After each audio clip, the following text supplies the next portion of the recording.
Hello everybody, it's me GhostCritic with yet another LongBox History. You'd think I'd have finished this by now, but no, I'm still on the letter U and there are a lot more comics still to come. But this is the last of the U's, so I'm going to crack on pretty quickly with this one.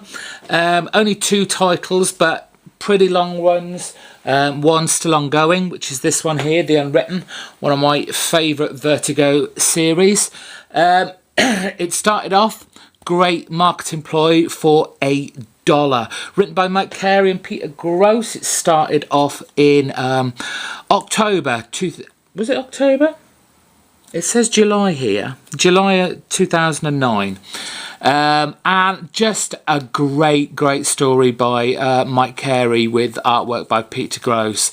These two have consistently put this title out, sometimes bi-weekly. And it is just a fantastic kind of fantasy literary genre type book that as you went on really is one of those kind of mature reader titles, and not so much that it's because it's of a mature content, but rather it really does kind of make you think, use your own brain cells as you're reading it. It's about this guy Tom Taylor, who's the son of a top-selling author called Wilson Taylor, and basically Wilson Taylor's disappeared and Tom just goes around all these conventions keeping the word out about all these kind of magic user books, magicians, wizards kind of novels that his father wrote. I always say, yes, go out and pick up The Unwritten in trade. You'll love it. Just get past these first 4 issues. It does feel very kind of Harry Potter-ish, but for adults.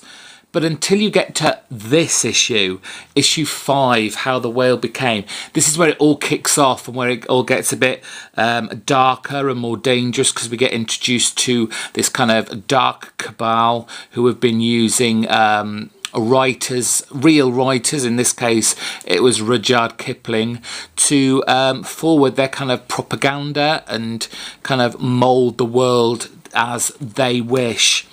As you can see as we're going through these, the covers are just beautiful.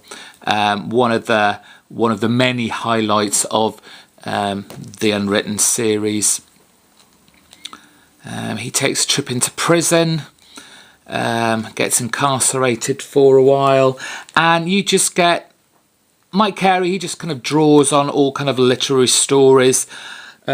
We had like Mary Shelley's Frankenstein, Das Just, the Nazi propaganda film, in this issue, and this, as you can see, IGN voted it Best New Series in 2009, much deserved. One of my favourite characters turns up in this issue, and he's seen a lot of times as the series goes on, and that is Paulie Bruckner, the White Rabbit, you could say, from Alice in Wonderland. Continuing on, another beautiful cover. Also draws on Moby Dick. What else is it? There's again another standout issue here, issue 17, The Many Lives of Lizzie Hexam.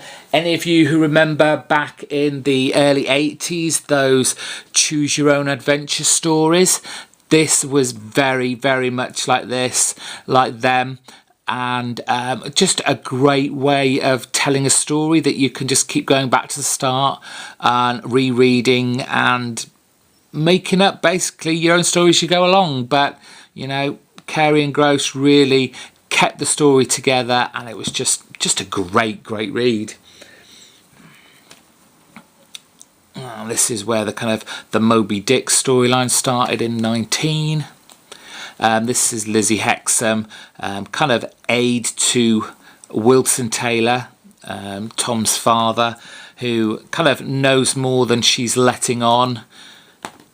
Anybody who's reading it now will know the state of Lizzie Hexam and where she is, and I won't spoil it too much for you. Number 24. Number 25, harkening back to kind of the first issue, but we have kind of old Tom and young Tommy from the books.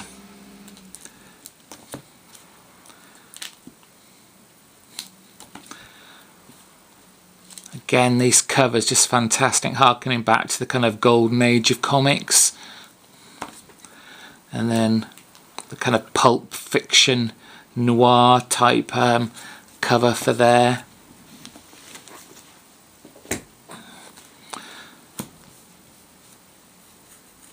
And then Tommy Taylor and the War of the Worlds. This was basically Tom against the Dark Cabal, and this is the when they kind of enriched the kind of unwritten universe with these 0.5 issues. They came out every other week. This is a 32, so anything with a whole number was our main story, and anything with a 0.5 was kind of a back history and how our kind of main villain guy Pullman has been around for a long time. Pullman being Tom's kind of arch nemesis. Issue 34, 34.5, and issue 35, I believe that was the kind of culmination of War of the Words and what happened to Lizzie.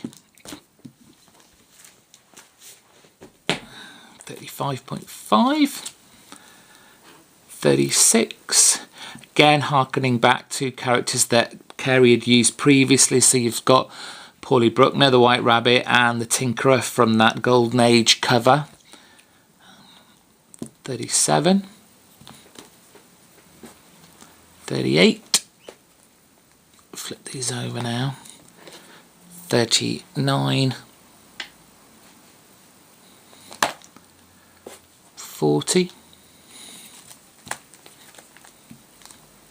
41. Obviously as he goes along he picks up people as he goes, and this is one of our the reporter who accidentally got bitten by, well, a vampire, as you can see with the fangs.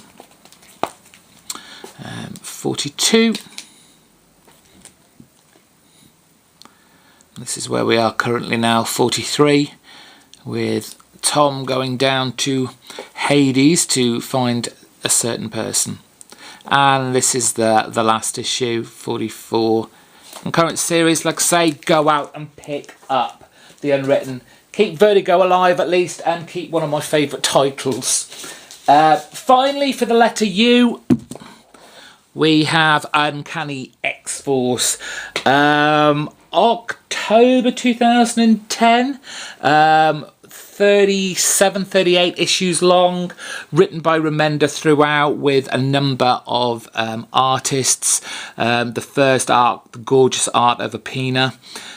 This was a team made up of Archangel, Phantom X, Wolverine, Psylocke and Deadpool. A team that all basically had one thing in common, in that all these characters have at one point in their career killed people. So we had these gorgeous painted covers, and there was generally kind of only like 4 storylines in this run from Remender, starting off with the Apocalypse situation, where we have a kind of, I guess, a clone of Apocalypse being taught by, well, the baddies to make him grow up the original Apocalypse again, and, you know, cause havoc and mayhem. We moved on to Deathlock Nation. We had some interesting covers here with our characters all deathlocked up there. Hope you can see that well enough. Ribic on art here. Had Tan artwork. A lot of artists on here, but very kind of familiar, not familiar, similar kind of art styles, which kind of kept the flow of this book going until, well, we'll get to that person when we get to the storyline. This is kind of the prelude to the Dark Angels saga, with issue 10. And then we had this huge overreaching story arc, the Dark Angel saga chapter 1, chapter 2,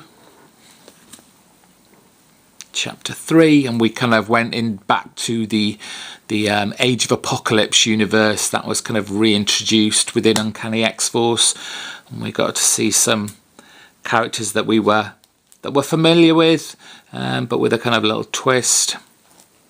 Pina back on art for a while, thank God. Chapter 6. Kind of one of those great storylines that, although it went on for quite a while, not one issue was wasted.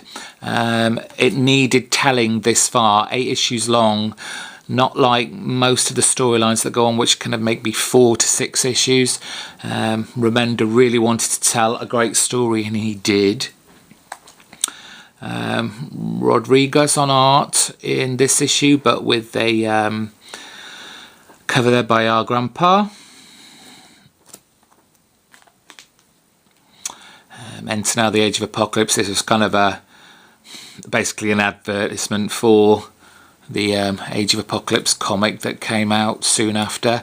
Now, Ticini had a go at art, and we were all a bit upset about it. It was a shame because this storyline, Otherworld, I think it was called, was really good. It was just kind of fell down a bit because of the artwork. Remender really telling a great kind of more fantasy-based storyline with Captain Britain and the trial of Phantom X. Little kind of one-shot storyline. And their 25th special, which had a couple of extra stories in there. The team, as you can see, changed a little bit. We have Age of Apocalypse Nightcrawler up there, replaced Archangel. And then our final storyline, issues 26, which was the final execution, issue 27. 28, where they went kind of to a future world. 29. 30, and the kind of trying the new evil Brotherhood of Mutants, trying to break Kid Apocalypse, calling himself Genesis now. Oh yeah, that awful poo brown cover, I wasn't too pleased at the time with. Issue 32. Issue 33. Final part of the final execution with 34. And the very final issue, 35. Finishing off Remender's really great run. And that is finally done for the letter U. Sometime soon, who knows when, we'll go on to the letter V. Thanks for watching.